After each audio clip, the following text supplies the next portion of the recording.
आपके काम की चीज़ें मिलेंगी। तो अब न्यूज़ हम स्टार्ट करते हैं, ठीक। तो आज की तारीख है 6 नवंबर 2023, ठीक।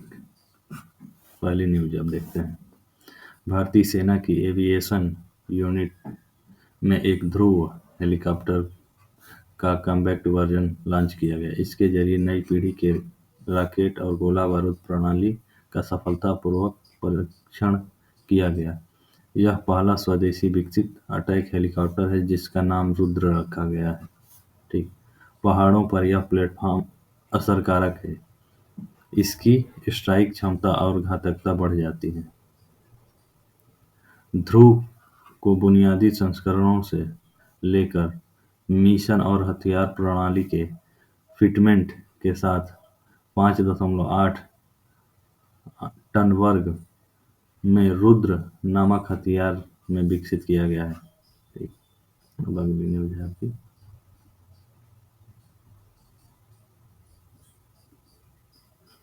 अगली न्यूज है भारतीय नौसेना के नवीनतम युद्धपोत सूरत के प्रतीक चिन्ह का अनावरण गुजरात के मुख्यमंत्री भूपेंद्र पटेल, नौसेना प्रमुख एडमिरल आर हरि कुमार और अन्य वरिष्ठ अधिकारियों की उपस्थिति में करेंगे। फ्रंटलाइन युद्धपोत सूरत प्रोजेक्ट 15वीं डिस्ट्रॉयर अगली पीढ़ी के स्टील्थ गाइडेड मिसाइल विध्वंसक है। आईएनएस सूरत प्रोजेक्ट 15बी का चौथा युद्धपोत और प्रोजेक्ट 15ए यानी कोलकाता क्लास डिस्ट्रॉयर युद्धपोत के मुकाबले एक बड़ा मेकओवर है। अब आपकी अगली न्यूज है। केंद्रीय उपभोक्ता मामले, खाद्य और सार्वजनिक वितरण मंत्री पीयूष गोयल ने कर्तव्य पथ से भारत आटा का शुभारंभ किया। उपभोक्ताओं को यह आटा केंद्र सरकार 27.50 रुपये प्रति किलो की दर से उपलब्ध कराएगी। इस कार्यक्रम से करीब 800 वैन देश के कोने कोने में चलाई जाएंगी और लोगों को आटा उपलब्ध कराएगी। सरकार ने देश भर में आटा उपलब्ध कराने का जिम्मा केंद्रीय भंडार, भारतीय राष्ट्रीय कृषि सहकारी विपणन संघ नेफेड और भारतीय राष्ट्रीय सहकारी उपभोक्ता संघ लिमिटेड (एनसीसीएफ) को सौंपा है। यह एजेंसी शुरुआती दौर में लगभग 2000 आउटलेट पर रियायती भारत आटा और दाल उपलब्ध कराएगी। अब आपकी अगली न्यूज है। राष्ट्रपति श्री द्रौपदी मुर्मू ने राष्ट्रपति भवन में आयोजित समारोह में श्री हीरालाल सामरिया को केंद्रीय सूचना आयोग में मुख्य सूचना आयुक्त के रूप में पद की शपथ दिलाई। अब अगली न्यूज है। फीडे ग्रैंड स्विस शतरंज ओपन में विदित गुजराती और वैशाली ने जीत हासिल की। दोनों खिलाड़ियों ने टोरंटो 2024 में होने वाले प्रतिष्ठित कैंडिडेट्स टूर्नामेंट के लिए अपना स्थान सुरक्षित कर लिया।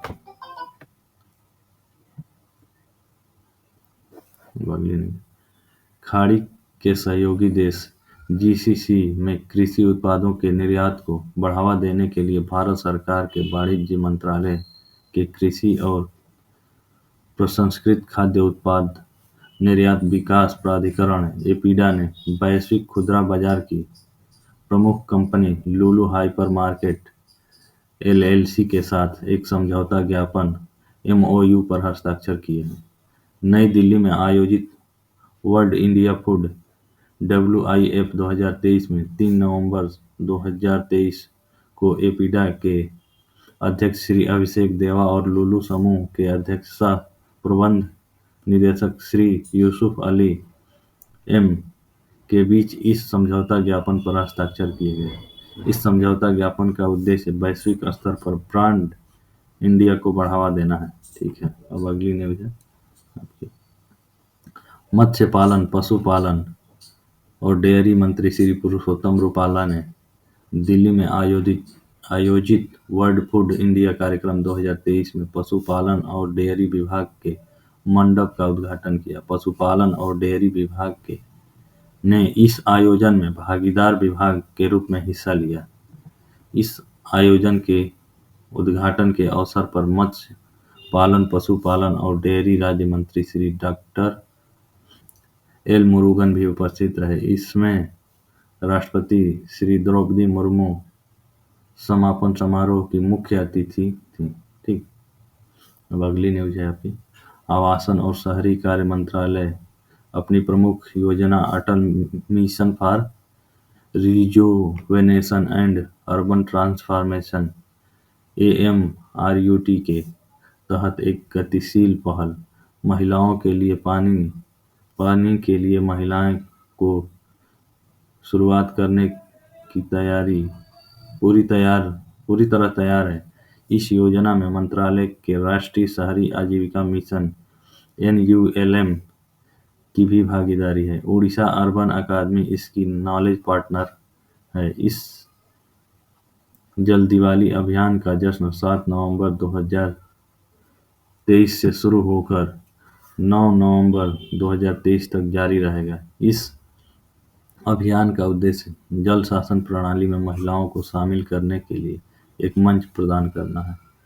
उन्हें अपने शहरों में जल उपचार संयंत्रों WTP के दौरे के माध्यम से जल उपचार प्रक्रियाओं के बारे में प्रत्यक्ष जानकारी प्रदान की जाएगी। संयंत्रों के दौरों से उन्हें घरों में स्वच्छ और सुरक्षित पेयजल पहुंचाने में प्रयुक्त महत्वपूर्ण प्रक्रियाओं को स्पष्ट रूप से देखने का अवसर मिलेगा।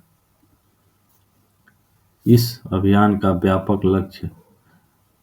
लक्ष्य जल बुनियादी ढांचे के प्रति महिलाओं के स्वामित्व और अपनेपन की भावना को विकसित करना है। अब आपकी अगली न्यूज है। केंद्रीय सूचना और प्रसारण मंत्री श्री अनुराग ठाकुर ने घोषणा की कि 54वां अंतर्राष्ट्रीय फिल्म महोत्सव IFFI 20 नवंबर से 28 नवंबर 2023 तक गोवा में आयोजित किया जाएगा। इस अवसर पर उन्होंने कहा कि भारत के बाजार की वैश्विक रैंकिंग 5वें नंबर पर है, जो भारत की मीडिया और मनोरंजन उद्योग की शक्ति को दर्शाता है। इस वर्ष सत्यजीत रे लाइफटाइम अचीवमेंट पुरस्कार विश्व सिनेमा के दीप्तिमान सितारे श्री माइकल डगलस को प्रदान किया जाएगा, जिन्हें सिनेमाई जगत में उनके महत्वपूर्ण योगदान के लिए जाना जाता है। ठीक है, अब आपकी लास्ट न्यूज है 11वीं। मेरा युवा भारत माय भारत के बोर्ड ऑफ गवर्नर और अन्य हस्ताक्षरित सदस्यों की पहली बैठक 2 नवंबर को बुलाई गई, जो पूरे भारत में युवाओं को सशक्त बनाने में संगठन के मिशन का एक महत्वपूर्ण कदम है। इसमें चर्चा के विषय इस प्रकार था। इसमें पहला है माय भारत पोर्टल पर पंजीकरण बढ़ाना। ठीक है, इसका लक्ष्य है बोर्ड ऑफ गवर्नर ने माय भारत पोर्टल पर पंजीकरण को बढ़ावा देने की रणनीतियों पर विचार विमर्श किया। इसमें अधिक संख्या में जनता से जोड़ने के लिए डिजिटल और फिजिटल, भौतिक और डिजिटल हाइब्रिड दोनों अभियान मोड का पता लगाना शामिल है। अब इसमें अगला है दूसरा नंबर, युवाओं के जुड़ाव को आकर्षित करना।